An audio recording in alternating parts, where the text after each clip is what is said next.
Okay. Today's guest is Jyotishman Sharma, a friend of mine from Ernst& Young.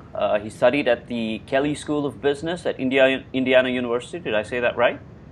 Yep, that's right. Yeah, okay. J-Man for short, was a software engineer, if I remember correctly, studied in Manipal Institute of Technology in India. Worked That's at right. Dell EMC as a software engineer before joining Indiana University and embarking upon his post-MBA career in management consulting or strategy consulting at EY in Chicago. J-Man, welcome.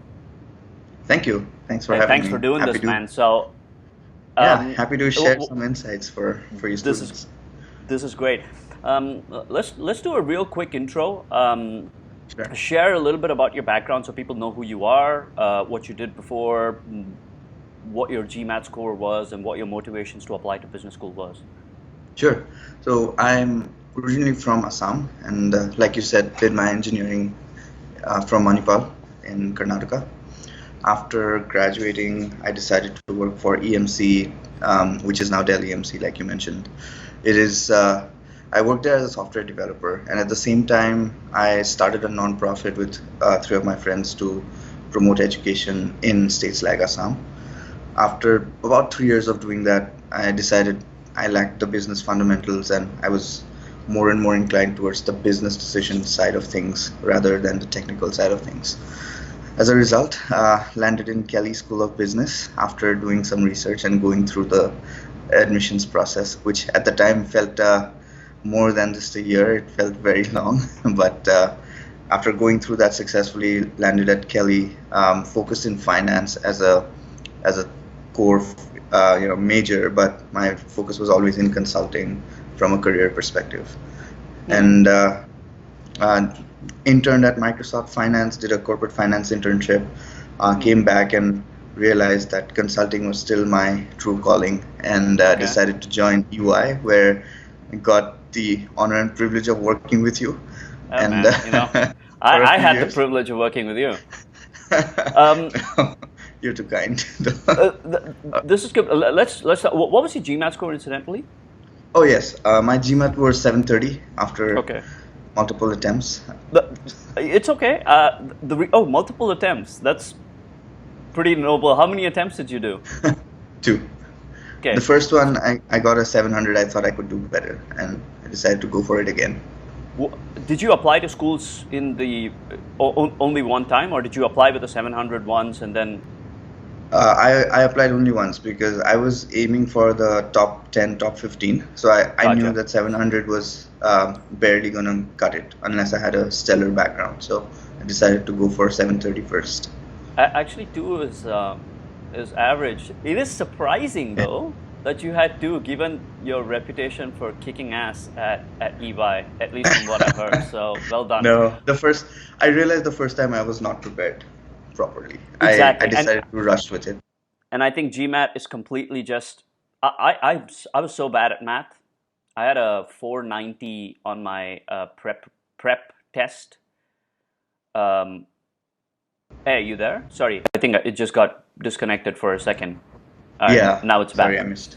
No, that's fine. So I got a 490 on my prep test, and people said that, oh, you can only get basically, if you take the GMAT prep test and you do 50 points or 60 points with preparation, you can increase, and that's your score. And I thought, boy, that's 550. I'm screwed. That's But a then, classic example of you should not listen to people. exactly. I think GMAT is just completely about preparation and not about intellect Yeah, or it's intelligence it's at all. about your strengths and your weaknesses. Focus on both of them, and you will improve more than 200 points if you want. Let's start with a very what may seem like a very unjust topic to most Indian students, Indian males in particular in this case, Indian male engineers also, with a Yeah, fairly good GMAT score of 730. You know from your class size, you know that non-Indians have it way easier in terms of GMAT score, right? right. What do you think overall about the competitiveness of your candidacy for top 10 schools, and why did you not or apply or not succeed at the top 10 versus the top 15, for instance? No, that's a great question, and I've thought about it a lot after going through the admissions process. I think a couple of things. First, it's extremely competitive Yeah. within the Indian pool. There are investment bankers, there are former consultants, there are, of course, engineers, there are people from other creative backgrounds such as ad agencies, branding, etc., who bring something new to the table. At the same time, all of them have GMATs of 720 plus, 740, 760, right? And differentiating yourself is extremely crucial. It's also extremely difficult. For me, the thing that helped me in my process was that nonprofit experience that I had of doing something that I truly believed in and I was passionate about. That helped me tell a story that was compelling and that made sense. It connected the dots across my life. Uh, why it was difficult, and I did interview with Duke. I was waitlisted there. I interviewed with Stanford. The consistent feedback from Stanford and Darden was that I was extremely strong, but one thing that I lacked was international experience.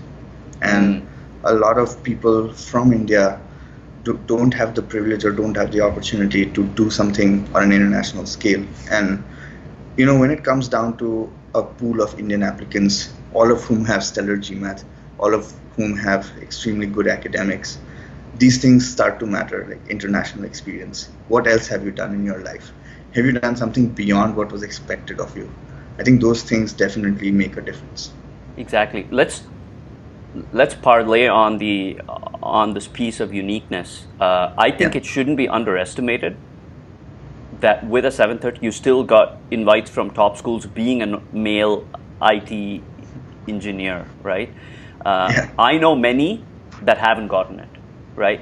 So the fact that you got it itself said that there was something unique enough about your application or what you'd written in your application that got the schools interested. So let's talk hmm, about that little nonprofit experience piece.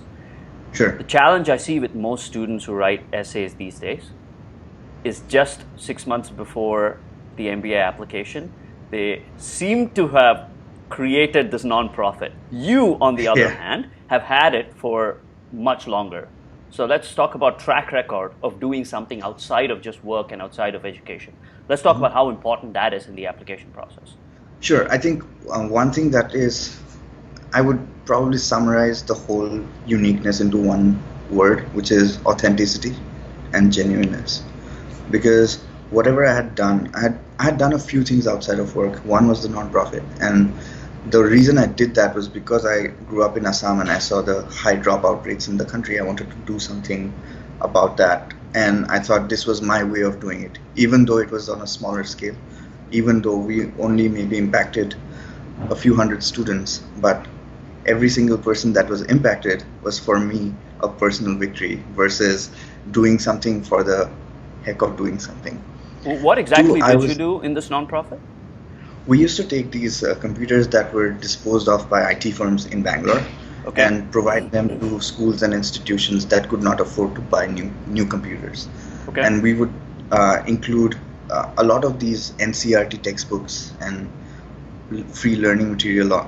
They're free to download online, Okay. which students don't know about it because one, they can't afford to buy textbooks.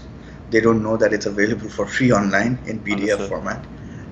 They don't have the means to actually go online and do it. So we thought we would do, we would help them in a small way by providing access to hardware and providing access to good teachers and a community space where they could go and browse and learn how to use computers. Okay. So we did that. We provided about 40 computers overall to across 3 states. So we started with Assam and Jharkhand because my other partner was from Jamshedpur and he wanted to do something for his community, and I think that's what kind of brought us together. And then we also worked with Teach for India, yeah, and provided computers to Mumbai slums. How long did you do this for while you were working? About I assume this was while you were working, right? yes, so Okay. about 2.5 years. I mean, maybe 6 or 7 months right after I joined EMC out of college. Yeah. See, and I don't want to just brush this aside because it is important. You uh, whether by fortune or not, were one of the Indians that actually had an interest in something outside of work. We know many Indians who applied to business school and have done so successfully, who have done nothing but study and do work and are very good at it. Right. Right. So you've had the good fortune of actually doing and contributing to something outside of it for quite a while. What advice do you have for people who are applying, who are, say, a year out? What can they do if they've had no extracurricular activity or had no interest outside of it? Is there something that they can do in order to enhance their profile, at least by still contributing a little bit? I think there's a lot of pressure to do non-profit work, in air quotes, right? Yeah. To enhance your application. Yeah. But I would recommend that instead of blindly following that route, do soul searching and understand what really matters for you. For me, it was education, and I had seen how education helped me come out of Assam to go on to study college and kind of really give me the tools to be in charge of my life. For you, it could be something else. It could be sports, it could be painting, whatever it is. Do something that you're passionate about, because when you do that, it comes across in the essays, and that genuineness and authenticity comes across in the essays versus I'm passionate about giving back to the society, therefore I started a nonprofit. I think you will see that in many applications, which doesn't really differentiate you. Actually, that's a great point. One of my past students who went to Duke spoke about she had done some things outside of work, but she was very passionate about dancing. It's not like she went and did a non-profit in dancing, right? The misconception that you need to actually contribute to society. You can just talk about the passion and how you live all your life in passion, how you think through it, how you embody that passion and craft a story around it, and that can be your life's purpose, right? Exactly, and then it gives you a lot of talking points too, like why you did certain things in your life and what were the thought process behind it. Why did you choose to revolt against societal norms and do something different? Because then you're telling the admissions committee that you're someone who can think on their feet, who is determined to build their own path versus following the standard norm that you see in our society. And in general, I think Indian students are not very good in the soft skills aspect. We have an extremely rigorous education system that does not focus enough on presentation skills, storytelling abilities. So when you're passionate about something, it helps to tell that story versus trying to tell a story in a mechanical way. Yeah. Now you took some help in actually relating these passions and about education and story through the eyes of a consultant. But before we speak about that, let's talk about what you knew of the admissions process itself. Let's say you finished your GMAT and you were trying to say, okay, here, I'm just going to go figure out and pick schools. How did you pick the schools? How did you do research on these schools? What did you know of the application process at the very beginning? So in terms of the application process, I was one of those guys who knew right from college that I wanted to pursue the GMAT route. Okay. So by third year of college, I was pretty set. I need to find a job to get some work experience for 2 to 3 years, and then I'm going to apply. So I started reading up on B schools and not necessarily the admissions process, because I thought we'll cross that bridge when we get there. But I started reading up on what they care about, just browsing their websites, etc. But when the time came when I joined EMC, within 6 or 7 months, I started to seriously prep for the process. And unbelievable. I would spend hours, especially on work days when there wasn't a whole lot of work in the office, kind of browsing, be the GMAT and GMAT club forums. And I think those forums are great to get a sense of what kind of people are out there who are also competing for the same spots, and two, what are some of the things that schools care about that they don't necessarily mention in the websites. Websites, of course, I mean, that's a given. Like, you need to know the website. That's table stakes, right? That's table stakes. But outside of that, these forums. And then what I did was, I think LinkedIn had just come out. I started Googling for people. I was working in Bangalore, so people in Bangalore who'd graduated from some of those schools, because that's the Understood. best I could do. I could not afford to travel to the US to visit the schools and have that experience. Before you found the people, how did you find out what schools you wanted to target itself? Good question. For me, a few things were important. How many schools had produced leaders in corporate America? So I would actually look at Fortune 500 companies, look at their C-suite, and see where those people came from. I Okay. think that gives you a good sense. And I thought that was unique, and that's a different story.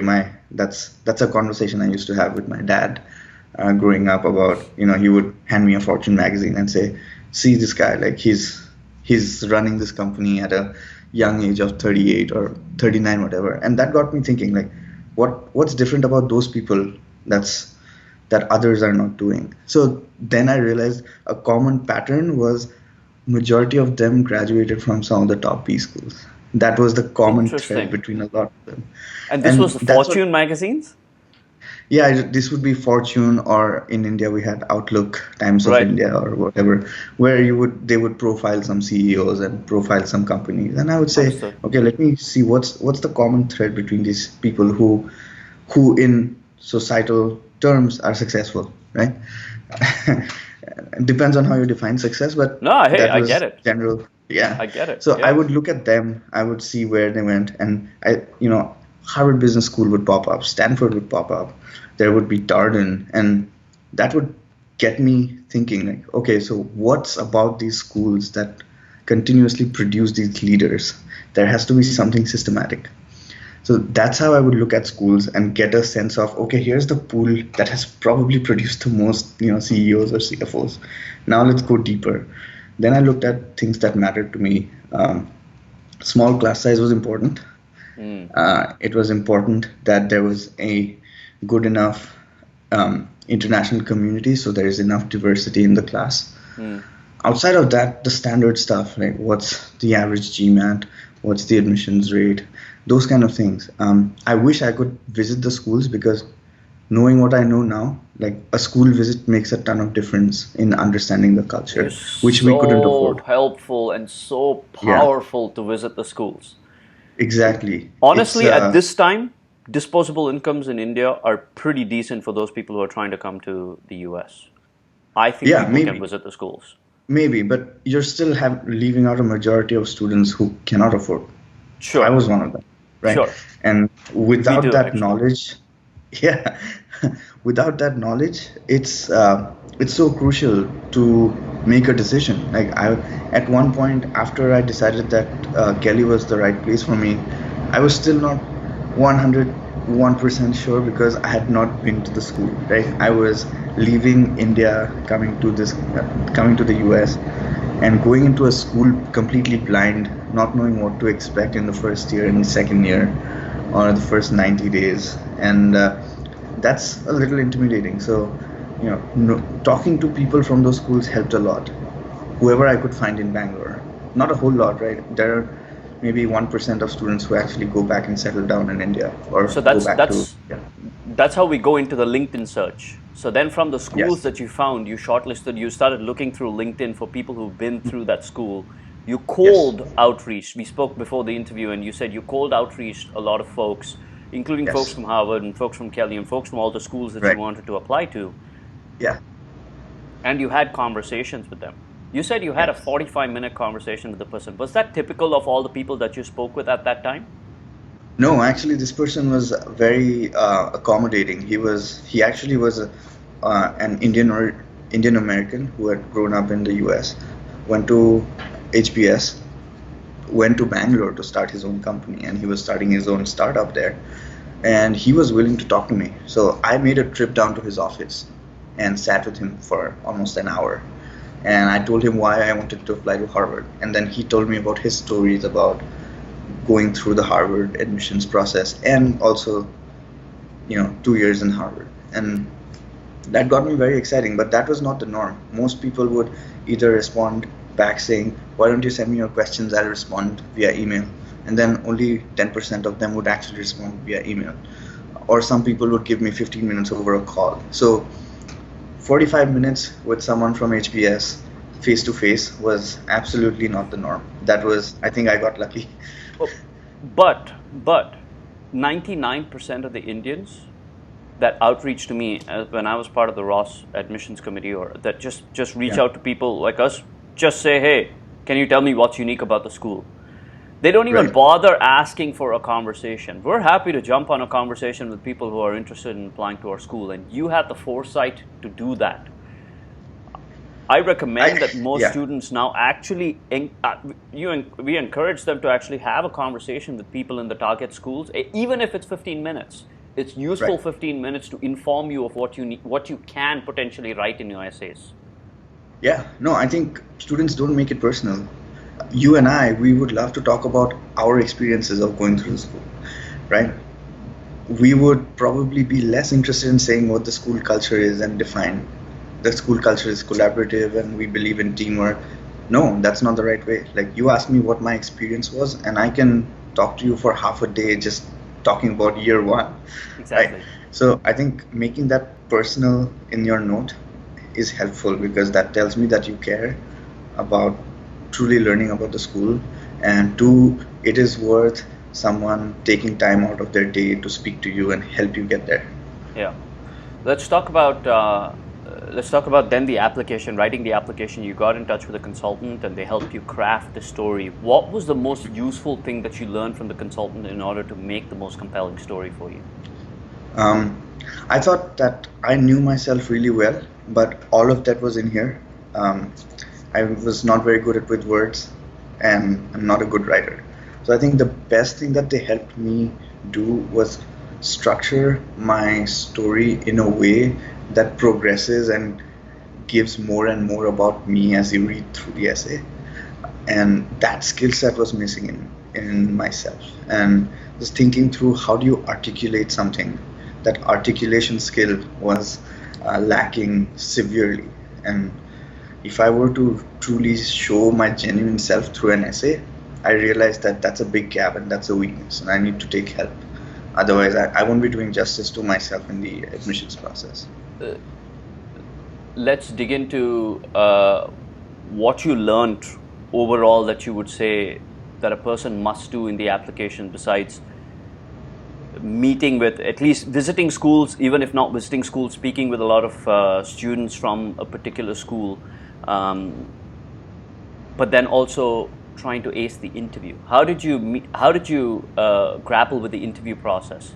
You said before, I don't know if it was off air or not, that you had waitlist status from a couple of schools. You interviewed with a lot of schools.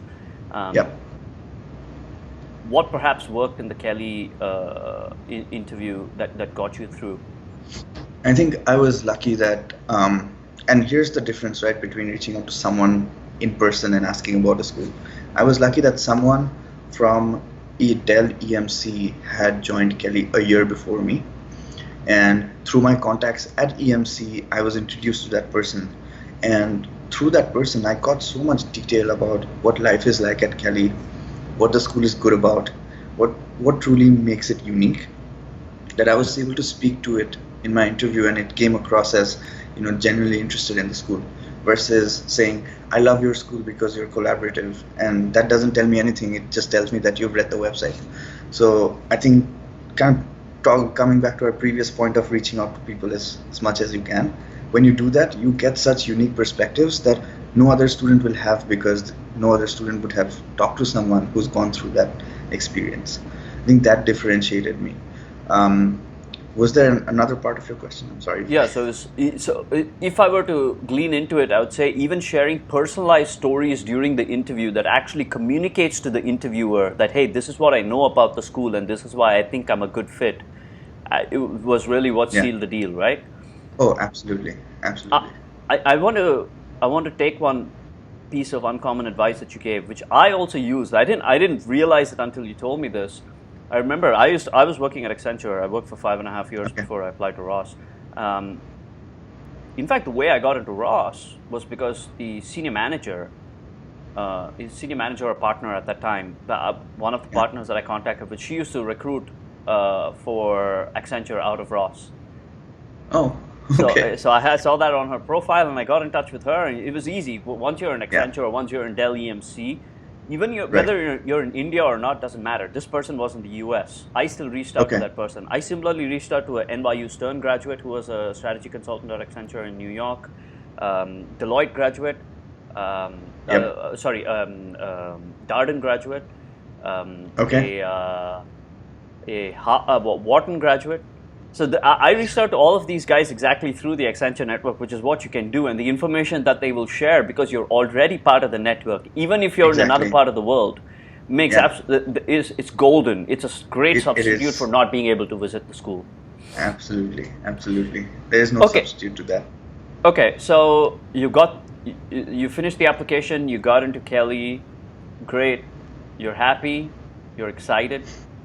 But then there's one golden thing. You said you did not know what to expect going into the school. Yeah. Let's start with the result first. What is it that you wish you knew? Or what can you tell students that they should know about the MBA journey? Not the application, but the Yep. 2 years of the MBA journey before they get into a school, especially when they're going into global business schools.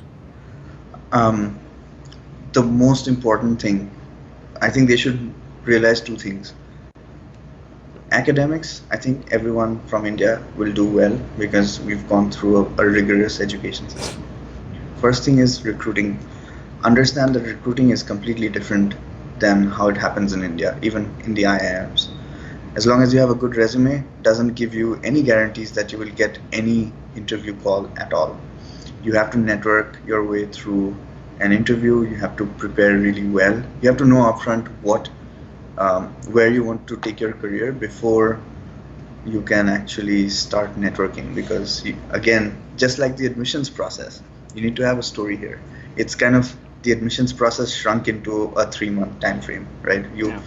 You need to know your story. You need to know why you want to work for a particular company, why a particular industry, what skill sets you bring that make it happen. The second thing is the networking. Sorry, the first thing was recruiting. Second was networking, both and leveraging the resources both inside the school and outside the school. Okay, Like tell you me more. said, inside the school, especially at Kelley, I've realized that students who took the most out of their MBA and students who did not take the most out of their MBA, one key difference is, did they raise their hand and ask for help from the resources who are available at their disposal in the Okay. school? Case in point, career services. At least I can speak to Kelley. Career services folks at Kelley are extremely helpful. They sit one-on-one with you as many times as you want. They help you Wow. think through career choices. They help you navigate the networking process and give you very specific feedback. And students who did well at Kelley were ones who consistently seeked out that help, seeked out that advice, versus students who were in their own shell and trying to make it work. I think that was one of the most important differences between successful students in the recruiting process versus students who struggled. What And about the networking network outside of school? outside of school, like you mentioned, you've landed in B school after doing a lot in your life already. So you have an established network of your alma mater from undergrad, college, from your workplace, and maybe from other organizations that you were part of. Make sure you tap into those, because like you said, like, it doesn't matter whether you're in the US or India. It's only a couple of connections. It's a few jumps before you get to the right person. And if you don't spread your net wide, you will not get the answers that you're looking for. Be it help in understanding what the industry is all about, or be it help in understanding a particular company and getting advice on how to network and what does the company care about that you can bake into your story. I think that part a lot of students are unaware of when they go to B school. So to your original question of what to expect and what I wish I had known, I wish I had been more clear on what I wanted to do in the first year of MBA and what kind of internship I would like. Because that clarity definitely it came along the way, but it was kind of a shocker when we landed in B school and within 3 to 4 weeks, you're in front of companies and you have to put your pitch right in front of them. And I felt I was not ready, and I wish I had thought through a little more. I had put in so much effort on coming up with a story for why MBA Yeah. that I thought the job was done. The job is never done. Yeah. The next step is you need to come up with a story for why consulting or why investment banking or why Yeah. marketing.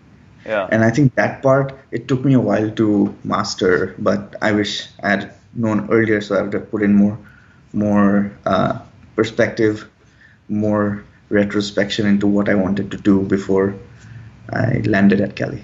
It's very important advice, and I think it's advice that's consistent among every Indian that has gone through the process, irrespective of the school, because all of I'm us not are just surprised. ambushed by the Yes. fact that recruiting happens immediately after you join.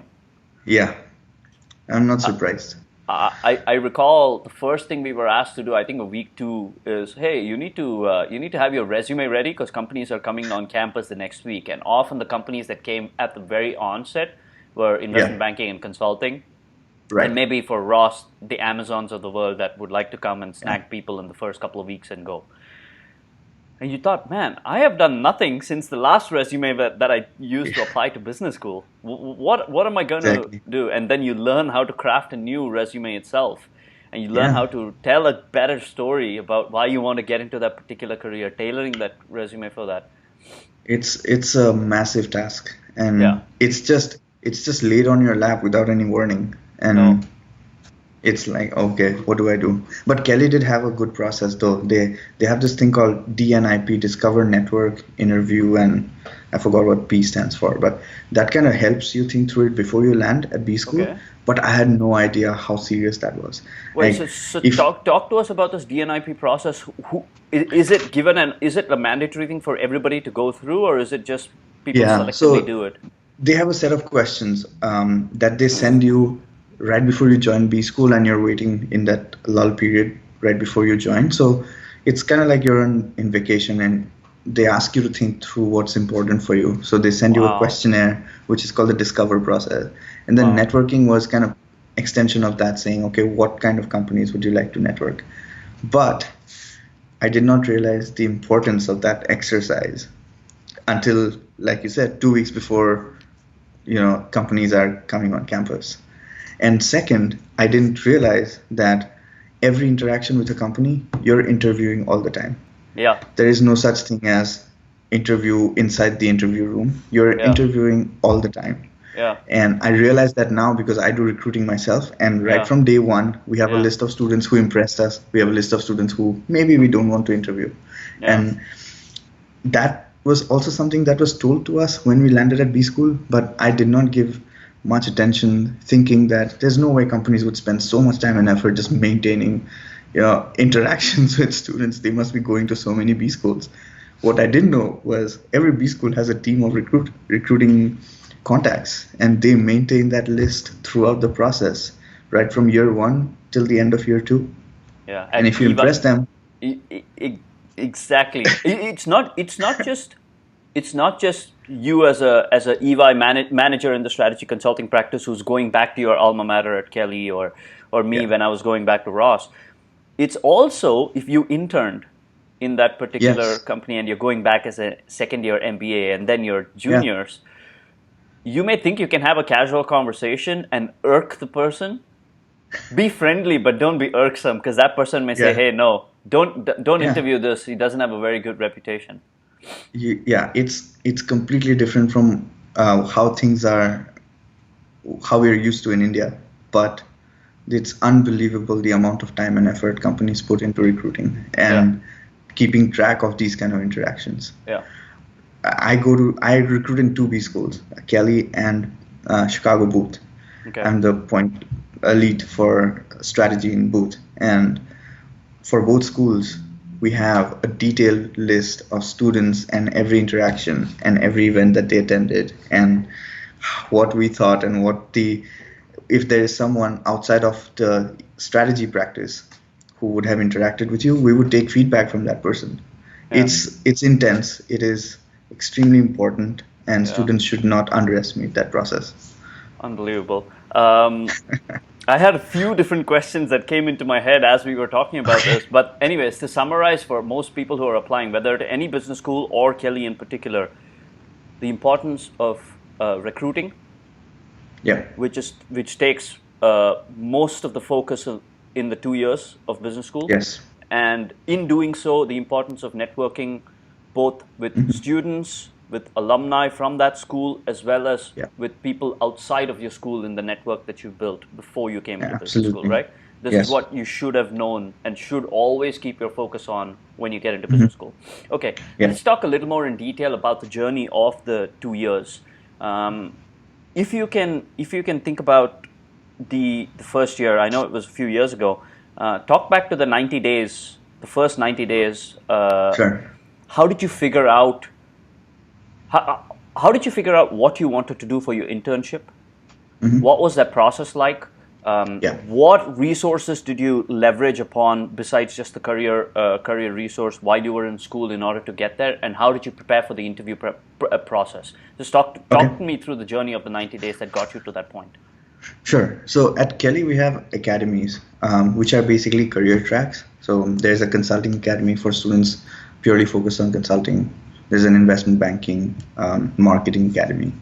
So we have to pick which academy within a month of joining Kelley, which means you have to be sure of what career track you want even before that. And what I did was I talked to a lot of students. I talked to consultants from Kelley who were in consulting, reaching out to them and understanding what they did and how they went about doing their jobs. And I was pretty sure that consulting was the right fit for me. I was able to learn about different business problems, work with really smart people such as yourself, and Thanks, man. and really help shape industries and shape companies and the future of companies, right? So I was very sure about consulting, and then I joined the consulting academy. Through the academy, you get a lot of resources. You get a mentor, you get case interview coaching, you get a lot of resources that help you understand the industry better. We have visits to real consulting firms in Chicago where we kind of sat in their office, heard from them on what they did. Those things got me very excited. At the same time, I also realized that internship is an opportunity for you to explore before you settle down in a particular career. And with that in mind, and also as a plan B, what if consulting does not work out? I started, what's next? What's the next most important thing to me? And I thought the tech industry was a really good place because that it's a fast-paced industry. I'll have the opportunity to use some of my industry knowledge during my internship. Technology Yes. industry. Yep. So I did a lot of networking. My networking was focused 80% on consulting, 20% on everything else, because Okay. it had to be a compromise. It had to be a balance between the two. Of the 20%, I focused primarily on tech companies. The 80% in consulting was all out consulting. I would reach out to folks from all companies that come on campus. I would reach out to folks who would not come on campus but try to find a common connection, whether it was a Kelley graduate who was in that company, or whether it was a former EMC employee or a former Manipal guy who was in that company. So you just need one common thread, right? So I tried to reach out to as many people. I interviewed with a lot of firms, but consulting interviews are very few, and I was not able to make it during my internship. Then I kind of shifted gears to finding the next best thing. Why do you think you were not able to make it before we continue on to that journey? Sure. Yeah. No, great question. The level of prep that I thought I had to put in terms of case interviews was not nearly enough to clear the consulting interviews. It is Give us intense. an instance of how much prep you'd done, why it fell short. I had actually stayed back during the winter break just to focus on consulting interviews. There were a few of us who were in Kelley, enjoying the winter and just doing consulting interviews with each other. I think as I look back, the one mistake that I made was not practice with many different types of people. Because we were practicing with each other, every time the feedback was similar. So I was only improving on one area, I was not improving on the rest. But if you spread out your interviewing practice net and practice with both in it, whether it's fellow Indians or try to seek out domestic students here and try to seek out different people from different backgrounds, you'll get different kinds of feedback. Someone will only focus on your analytics abilities, others will focus on your soft skills and how you deliver your message. Everything is important, and because I was only focused on one piece, I thought the others I fell short tremendously, and that made me suffer during the interviews. So I fixed that in the second year, but for first year, that's what happened. Then I shifted focus on tech companies. Their cycle is usually later than other companies. They start a little late. So I had that kind of worked out for me, because by then I knew that chances in consulting are slim. So let me focus, switch gears, pivot over into tech. And then once I decided that it was all out, reach out to tech folks, found a contact at Microsoft who had graduated from Kelley, reached out. It was an offline interview over the phone. He forwarded my resume to the interview loop, and then I got a call for the final round. Only 2 students from Kelley were invited for final round, and I was the only one who actually made it, because Microsoft did not formally recruit at Kelley at the time. It was more of an off-cycle, off-campus, me doing aggressive networking to get in. So I ended up being the only Kelley MBA intern at Microsoft that year among 70 other interns, because they primarily go to HBS, Kellogg, Stanford, and Duke. Ross. So a few as well. Ross has a few, that's right. So I, purely through networking, I was able to get that internship. Did the internship, really liked it, but I treated it as a consulting project for 3 months, right? And I treated myself as a consultant who was going in there to help solve a problem. Really enjoyed it, but at the same time I realized probably corporate finance was not the right fit for me. Consulting was still my dream job, true calling. So came back, worked on the case interview. We'll come to year 2. We'll come to year 2. Okay. There are 3 things that I wanted to take away in this part. The focus of even if you don't get your top choice, there's debate among people whether you should have a plan B or not. A lot of my classmates, I remember at Ross, were like, there's no plan B, there's only plan A, get it, and otherwise perish. I don't know which side to err on. I don't think there's a clear science to it, but it is hope for people that if you don't get your plan A, there's always things you can fall back upon, but they don't come upon your lap like they would in India in campus placements.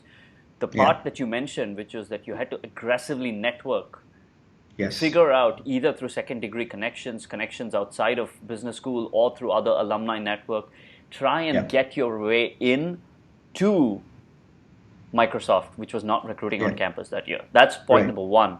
Point number 2, you cannot begin to emphasize enough how important it is to know what career track you want to go down. At least have a clear idea, and if it's consulting, please start preparation of cases much before. Yes, absolutely. I think enough cannot be said about preparing. I wish I had started preparing for consulting cases when I'd gotten my admit. At least started reading the books. Honestly. I completely agree. Completely agree. And then point number 3 is, when doing consulting cases, try and do it with varied people. I don't know how it was in Kelley, but one thing I would want to share is many Indians would just do cases with other Indians because you're comfortable, you can ask them for a lot more time, as opposed to Americans who try and keep to the timings and like to get on with things. You can be a little more flexible and be in the comfort zone. But I mean, imagine going in the US or Canada or wherever you're recruiting with consulting companies. Who is the typical case interviewer you're going to find? It's most likely not going to be Indian. Yeah. Or even if it is, it's going to be a person who's been through the consulting rigor. So you want to put yourself in positions where you're practicing with people who are going to take you out of your comfort zone. That's right. Yeah, and Exactly. therefore you can not only sharpen one area, which Indians, whether it's analytical or whatever it is, you're not just sharpening one area, but then you're getting a varied and different opinion in order to Yeah. improve yourself constantly. Completely agree. I think at Kelly too, it was similar. If you interview only with other Indians, you will only get feedback on the logical thinking aspect, the problem solving aspect. You will not get feedback on how do you structure your answers in a Yeah, way that makes you come across as very thoughtful and presentable. yeah, And that's extremely important in the consulting business because you're talking to senior level clients every day. yeah, And if you cannot put your thought process into a very cohesive and concise manner, then you're not doing your job well. yeah. And to your third point about comfort zone, I think I always feel like if you're going through your MBA process feeling really comfortable, you're doing something wrong. Because Terribly wrong. the whole idea of this is to kind come out of that comfort zone and do something that will push you. Has there been any Indian who's gone through the business school process in a feeling comfortable? I certainly did not.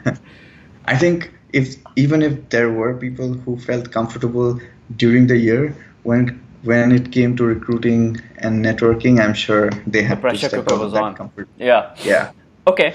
So you got into the internship. You swung the bat at corporate finance. It wasn't for you. You wanted to give it another shot at management consulting. yeah. What did you do? So for most people, when you get into business school, you get in around September is when the classes begin.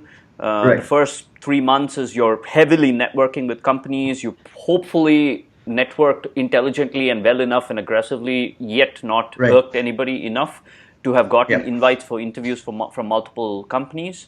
Yeah. When you come back in January after the winter break that you alluded to, when the case preparation heightens, Yeah. when you come back is when you begin the interview process, and hopefully you make it through within the month or two, and then you have Right. another 2 months of classes, and you're done with first year, right? Yeah. Yeah. Pretty So much. anywhere from May through August, May through July is when you do your internship. Yep. Tell me about doing the corporate finance internship, either midway or finishing through it, and you realizing you wanted to get into consulting. How did the preparation change? What did you do Um, differently? And talk me through the first 90 days of the second year. sure. Even before starting my internship, I knew consulting was still my go-to career choice. So what I did during my internship was all of those connections that I made in year one about in different consulting firms. I made sure I stayed in touch every 3 weeks or every 4 weeks. I would drop in a note saying, "Hey, I'm interning at Microsoft, but still interested in consulting, learning a lot here. Hope to talk to you again on campus, for the next year." So I did that. And then as I went closer to the end of my internship, I started preparing for cases again. I was in Seattle. All of my classmates were spread across the country. So we did Skype case interviews and made sure that I was still on top of my game and learning new things. So I reached out to different people this time. I got different kinds of feedback. That's when I realized that, this piece of my case interview skills was completely missing until last year. That's what got me rejected in so many consulting firms. Then, because I had made those connections in year one by networking with, consultants at Deloitte, EY, and Bain, and A.T. Kearney, I reached out to some of them, and a few of them were willing to do a few case practices with me. So now I heard from the horse's mouth on what they cared about. And it was consistent with my own analysis that there were certain pieces of my interviewing skills that was missing. So I did a lot of case interviews. I remember I did one mock case interview every single night after coming back on campus, until I felt like I was in a state where I was comfortable going through that process again. A word of caution: once you come back from your internship, you're recruiting and interviewing within 2-3 weeks. You don't have 3 Boom. months. No. Yeah, you don't have 3 months. As soon as you come back, they ask you for your updated resume because now you have your internship under your belt. As soon as you give your updated resume, those resume books are sent to employers.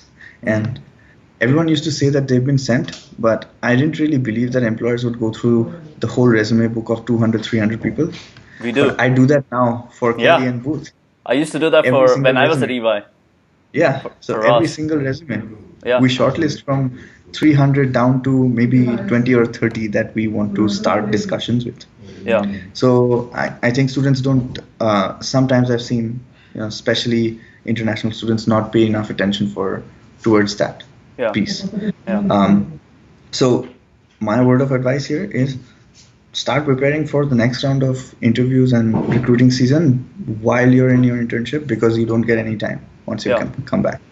Let's talk about the flip side, right? We've been on the Yeah. other side of the equation, both with EY and with McKinsey. We know now, for instance, some of the things when we are looking at the resume book that we get from the school, we're looking at skill sets that we can take from either industry experience that they've had in the past before MBA that relate Yeah. to some of the projects that we can or do deliver, or in the area that you do deliver in strategy consulting within the space, right? Yeah. You can't go and change your past experience. Students Right. can't do that. So you're stuck with some part of it. However, what can students do? Let's say during the internship, if they wanted to contact like you said, you still kept in touch with all of the consultants. What can they Yeah. do to enhance their profile or write their resume a little differently that can appeal to these very same consultants? One thing that I did that I thought was helpful was jot down everything that consulting firms look for. I would jot down problem solving, teamwork, collaboration, presentation skills. What else can you think of? Communication. And then I would look back into my experience and try to group them into these buckets first. So even though I was writing codes at EMC day in and day out, what I was doing was I was doing methodical, logical problem solving, right? Yeah. You break down the code, you try to find the bug. The way you approach the problem remains the same. The way you deliver the problem is different. So I would group them into ways that I could fit it to these buckets that consulting firms are looking for. Yeah. The next step is to figure out how do you portray and send the message that that's exactly what you did. So instead of writing in your resume that you analyzed 3,000 lines of code and figured out a bug, you think of the business impact. You say you perform structured problem solving by looking through large amounts of data and identifying the root cause that led to the result, right? A lot of people forget about listing the result. Yeah. So while I do agree that a lot of us are stuck with whatever experience we've had, at the same time, I also feel that if you truly understand what you did and what the impact of that work was, on the you business, will be able to show transferable skill sets. Yeah. I want to share an example here. Sure. In my first interview with EY, it was Mike who was the partner. Yeah. He said, non-profit and you want to move to strategy consulting, doesn't make any sense, right? Yeah. That was his question during the interview. And then I was able to convince him that what I did at non-profit was to solve business problems that we faced, the team, and how I can leverage some of those skill sets in doing strategy consulting. Yeah. But I was able to answer that because I had already thought through that beforehand. Yeah. If I had not, I would be stumped and I wouldn't know what to answer. So I think students should take a hard look at what you've done and try to fit it in the buckets that your future employer is looking for. Understood. So ensure that you display transferable skills and results that the potential employer wants to see on the resume, and make sure you keep in touch with them during the internship. Because if I'm looking as a second year, if I'm looking at the resume book and I know this person has been in touch with me, I'm going to most probably select him at least for the initial conversation, irrespective of his experience. Yeah. At least give him a shot. Definitely. Okay. I think networking trumps skill sets, I would say. I agree. Some people may say it's very aggressive, but I've seen it from my own experience. It is what it is. That is very true. Okay, so the second year you were able to do more case prep, do varied case prep, double down your focus, get enough interviews, and then you got through the consulting offer. Talked about your life after you got the consulting offer, because you now in your second year had quite a lot of time. Yeah, I think what was that like? That's the true starting point of my MBA, because that was the first time where I thought, okay, now I know exactly where I will land up in after Kelley. So now I wanted to focus on getting the most out of the other aspects of the program, like academics, um, Or social social. events that I thought, yeah, social events that I thought, I couldn't attend because I had to focus on interview preps. Now I was attending a lot more of those, making sure I attended different types of coursework. And for me, it was important to get a holistic business experience. So a lot of people focus on, like, if you're interested in finance, you take only finance courses. What I did was I took the minimum finance courses I needed to meet the major requirements, but then I took all sorts of other courses. I took an entrepreneurship and innovation course. I took soft skills course where we were presenting in front of the class, just to work on some of the other areas and learn about different things in business, because that was the only time in my life that I would get that That you could do opportunity. that And experimentation. I wanted to make the most of that. Yeah. Okay. Now I want to talk about Kelley and its culture. But before I talk about Kelley and its culture, let's talk a few facts. hmm For Kelley as a school for its MBA program, what are the biggest recruiting pools, or what industries recruit the most? I think CPG companies, Okay. which is That's consumer FMCG in India. packaged goods, yeah, in Yes. FMCG, what's commonly known in India. Yep. Yeah. So Procter and Gamble, Unilever, Target, those companies are big at Kelley. Outside after that, I think it's consulting and business to business marketing. Which So companies consulting within consulting, I know Deloitte, PwC, EY, even KPMG. We've had a few years where we've had McKinsey and Bain come on campus. But for the most part, I got those interviews through networking off campus. So even if a company doesn't come on campus, doesn't mean you don't have a shot. But those are the major consulting recruiters. We have Cognizant as well, which is focused a little more on the tech side. And then for B2B, we have Cummins, we have a lot of these other companies who are primarily manufacturers, Dow Chemicals, Cummins, etc. Those are the names, but I'm sure the list is a lot longer than what I can recall right now. That's fine. Of them, Yeah. do Indians actually get a shot to recruit at CPG companies, or is it mainly Americans? Great point. It's primarily domestic students Yeah. because one thing that most Indian students don't realize is that companies have to sponsor your visa, work visa, Yeah. and not all companies do that. Consumer product companies don't do that, No. and there may be good reason for that. We don't understand this market. We've been in India. Maybe there is a good business reason for that, but they don't. So Yeah. if you're coming to Kelley hoping that you'll work for P&G or Nestle, chances are that even if you get a job, it will be outside of the US somewhere. Yeah. Okay. Consulting Great point. firms do, B2B companies do. Great point. And the reason I asked is I wanted people to know right away, so that when they're listening to it, they can actually understand what companies are coming. Typically, it's the Yeah. investment banking, the consulting, tech companies that will take on internationals and sponsor. Yeah. Often not in even tech companies, often not in a marketing capacity. It's Right. more in a product management or a technical product management roles, or in consulting and investment banking in their typical bespoke roles. Okay. Yep. Now let's talk about the culture of Kelley itself. You mentioned the helpful resources from the career center, where they come and sit and talk to you. You mentioned the career paths or the career tracks that you guys have. Besides that, let's talk about what the culture of Kelley is like. Give people It's, with concrete examples so that they can understand what Kelley is about. So it will sound cliche, but it is collaborative, and it's almost very systematically collaborative.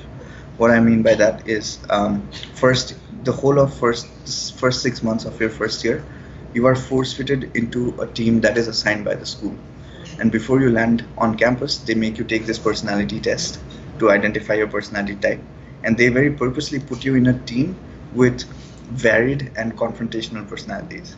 So that forces you to sit with people who don't think like you, who don't act like you.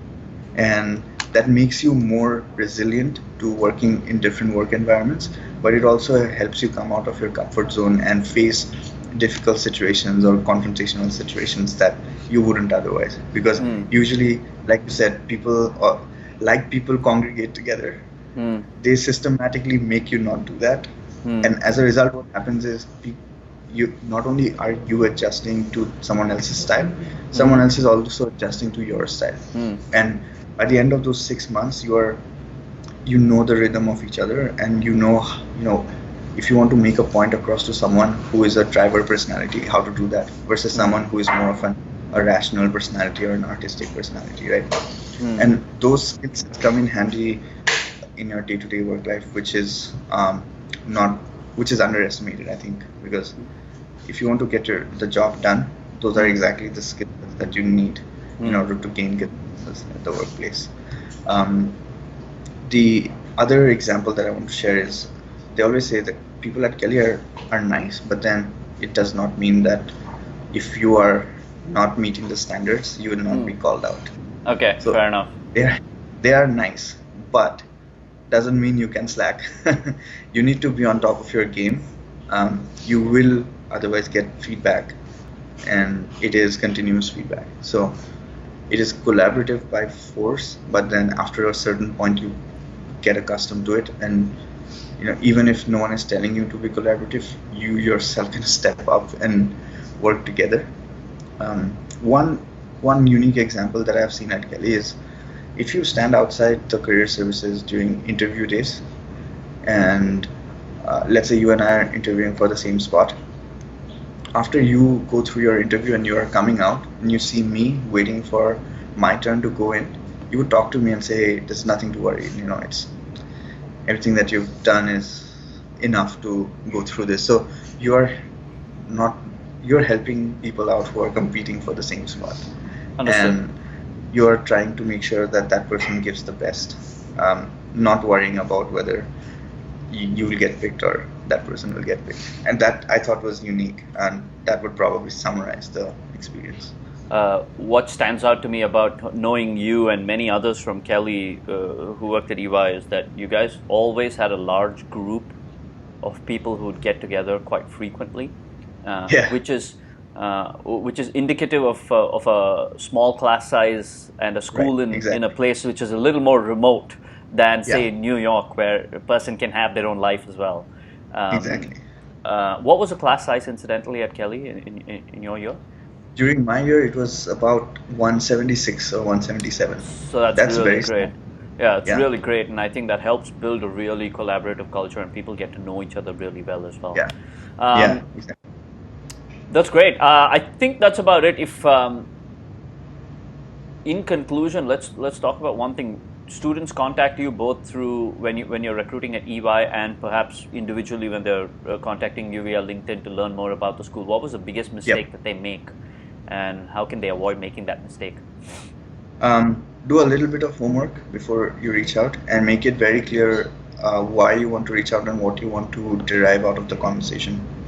Because a lot of times students reach out saying, I am really passionate about Kelley, but then they spell Kelley wrong. So that tells me you're not really passionate about Kelley. So do a little bit of research and tell me what exactly you want to derive out of our conversation. Be specific, as specific as you can. I understand it's, you're trying to figure things out, but if you tell me that I want to reach out about the Kelley MBA experience, specifically I want to know the recruiting process and how you went about doing it, then I'm more inclined to respond to that versus saying I'm really passionate about Kelley and I want to learn more. You can learn more on the website. Why do you need me? So I think making it a little personal and a little specific by doing your homework helps get a response. That's great advice, man. Thank you so much for doing this. Hopefully people have learned a lot. I'll keep you posted on when this goes out. Yeah, absolutely. Good luck. All right, man.